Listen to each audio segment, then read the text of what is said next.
Alright, Horrible Harry and the Triple Revenge. So this one we're going to read about the third revenge. The next morning, when we lined up to go into the school, Harry announced his news. Guess what? I'm going to be 9 on February 6th. Grandma is giving me a birthday party.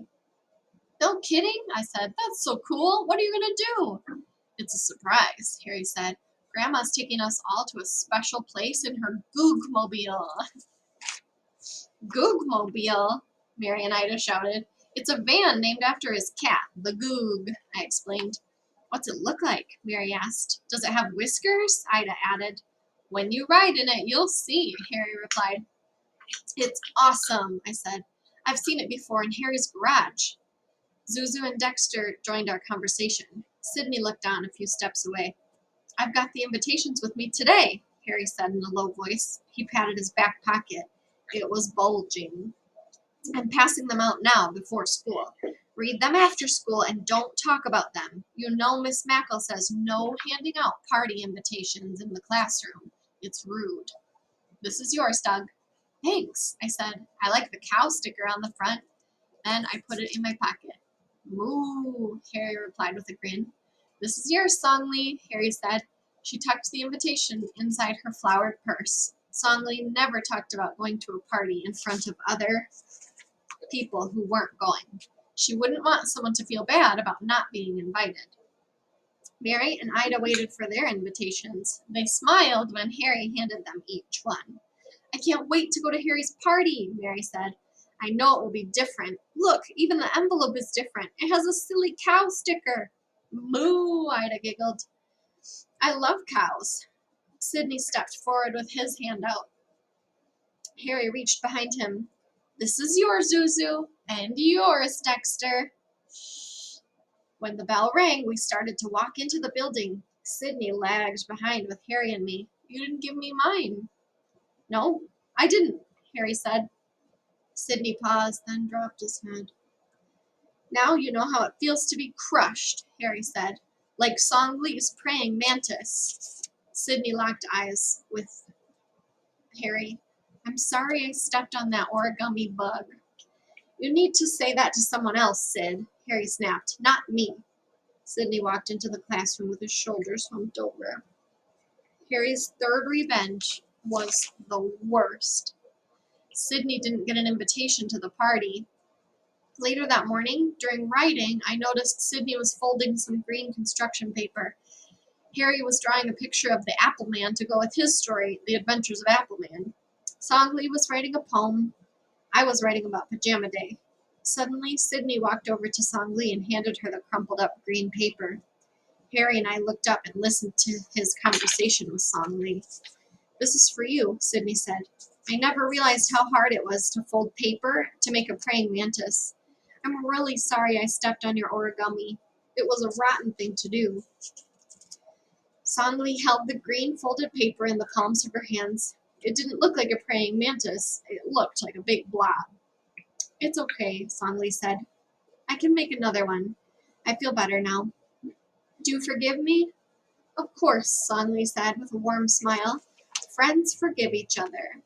So even though at the beginning that was a really negative action to stomp on her origami, he made it right. He flipped it by apologizing sincerely, right?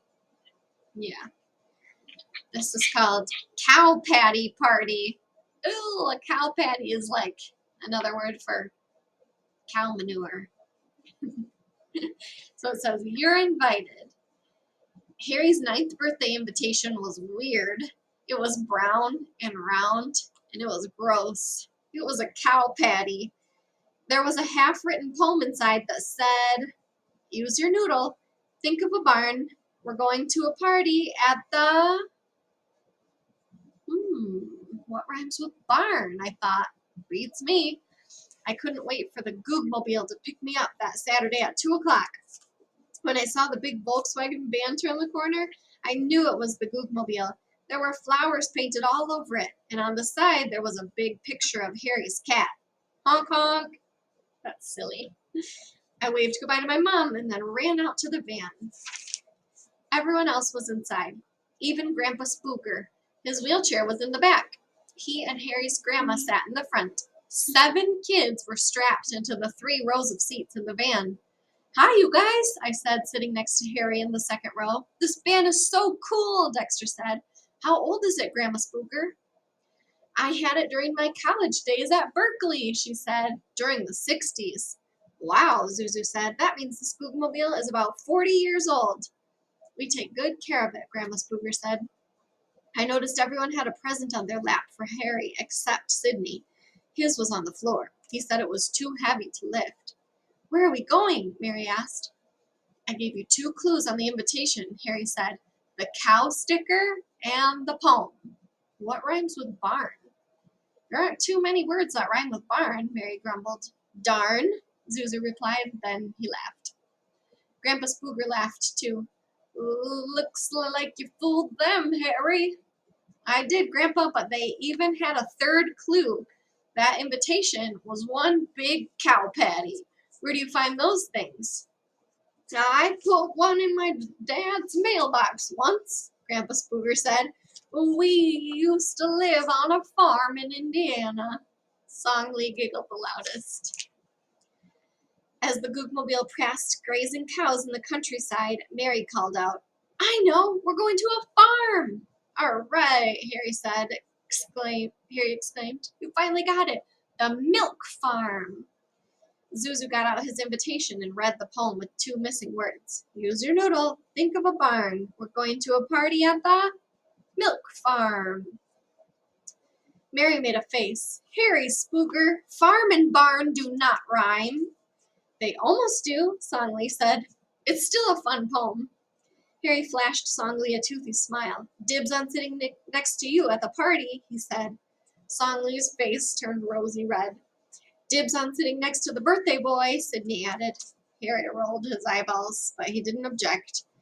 It was exciting when we finally arrived at the milk farm. A huge wooden cow stood on top of the roof, holding a gigantic strawberry ice cream cone. "Okay, everyone out," Grandma Spooker said. "Stay together now. We have a table reserved inside." Everyone took their present with them to the milk farm. Zuzu and Dexter helped Sydney carry his. "Why is this so heavy?" Zuzu asked. "You'll see," Sid said. Grandma Spooker helped Grandpa Spooker into his wheelchair. "Let's eat," Grandpa Spooker said. Harry pushed his grandfather in his wheelchair carefully to the barn. I held the door as they went inside. Grandma Spooker went back to the van for the cake. It was in one of her A1 cakes boxes. "There's an ice cream smorgasbord up there. Go help yourself, kids. Make yourself a super sundae." We all got in line and made our creations. Sid's had the most stuff on it. Song Lee put 9 strawberries on her sundae. I made a banana split. When Mary just ordered a kitty cone, Harry said, "That's what I'm bringing home for the goog." Mary just rolled her eyes as she licked her cone. Harry chuckled as he made 2 hot chocolate fudge sundaes with whipped cream and nuts, one for his grandpa and one for himself. After we enjoyed the ice cream, Grandpa Spooker took out the cake she had baked for Harry's birthday. It was horrible, but Harry loved it. Dexter gave him an Elvis CD, and Zuzu gave him the board game Clue. Oh, I love that game. That's a fun one. Everyone was curious about Sydney's gift. It took 2 people to set it on the table. Its shape was big and weird. "What do you think it is?" Zuzu asked. "I already know," Harry said. "I asked Sid for it Thursday after school." "You did?" Mary said. "Yep. His stepdad works at Stone Memorials next to the cemetery. I asked for a leftover piece." Everyone leaned forward as Harry tore off the birthday paper. "A small boulder?" I said. "Yep. Mr. LaFleur engraved my name and age in the granite rock. I'm keeping it in my bedroom. I'm going to sit on it and think of cool things to do." "Ooh." We all oohed as Harry lowered the small boulder to the floor and sat on top of it. "So, what are you thinking about now?" Zuzu asked. "My birthday wish." Then Harry jumped off the rock and stood tall. "Got it." That's when Grandma Spooker lit the candles on the cake and we sang "Happy Birthday." Harry blew out all 9 candles with one breath. Everyone did take a piece of the kitty litter cake, although Mary didn't finish hers. Only Harry, Sid, and Songli ate the Tootsie Rolls.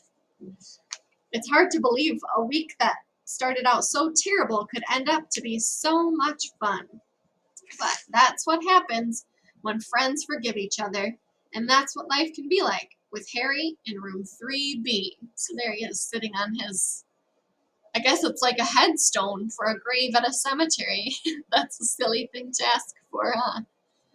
So it says Harry's horrible birthday cake recipe. So if you want to make kitty litter cake at home, you can use 2 cake mixes, vanilla frosting, 12 sugar cookies, green sprinkles, and 12 small Tootsie Rolls. So you bake the cake, and then it says if it comes out clean, place it in a new clean kitty litter pan. Oh, frost it, crush the sugar cookies on top, and then sprinkle the crumbs on top of the frosting. Add the green sprinkles, and then heat the Tootsie Rolls in the microwave until soft. Drape the Tootsie Rolls on top of the frosting with the cookie crumbs, and hang one over the edge of the pan. Serve with a brand new pooper scooper. Oh, Harry is an oddball kiddo, isn't he? And then there's a cookie recipe in there too. That's the end.